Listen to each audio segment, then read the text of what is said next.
Salut à tous, aujourd'hui un petit dépannage plomberie. Alors on m'a appelé pour un WC qui coule à flot, et en effet ça coule bien à flot. Donc commençons par le commencement, ouvrir la chasse. Bon je vais pas tout vous dicter sinon ça va être chiant, il y a qu'à suivre les images. Là je suis sur un système fixe Geberit, c'est clairement les plus faciles à démonter, et c'est clairement la qualité. Du coup j'en reviens à ma petite histoire, ça se passe dans des bureaux, et comme tout le monde s'en cale, ils ont attendu 2 jours pour m'appeler. Plus ou moins 10 litres minutes fois 24 heures, merci la facture, merci le gaspillage. Mais bref, alors ce qui se passe c'est que j'ai l'eau de mon réservoir qui s'accumule, puis qui ressort par le trop plein de la chasse pour couler dans la cuvette.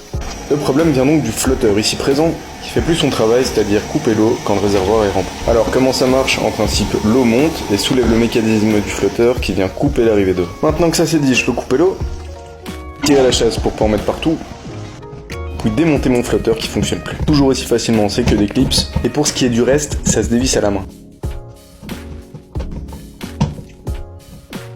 Faut juste récupérer la petite attache bleue sur le vieux flotteur. Démontage c'est fait, je prends mon nouveau flotteur. Geberit type 380, et universel ça va sur toutes les toilettes et c'est le top. Il est démontable, réparable et réglable. Là j'ai pas le temps mais dites-moi dans les commentaires si vous voulez une deuxième vidéo qui vous explique un peu tout ça. Donc vous l'aurez compris, le remontage est aussi simple que le démontage. Tout ça sans outils bien sûr.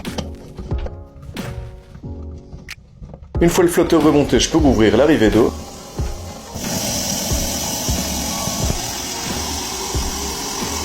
Et admirer mon nouveau flotteur qui fonctionne impeccablement.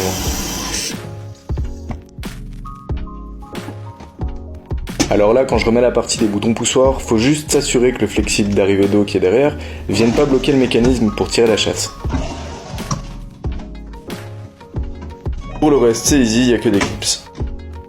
Donc ça c'était la deuxième panne la plus fréquente qu'on peut avoir sur des toilettes. Pour la première panne j'avais déjà fait un tuto il y a un petit temps que vous pourrez retrouver dans mes vidéos. Mais à l'occasion bien sûr je vous montrerai d'autres types de dépannage.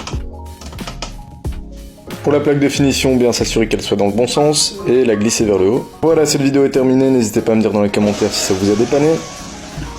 Et surtout n'hésitez pas à liker et à vous abonner. A plus.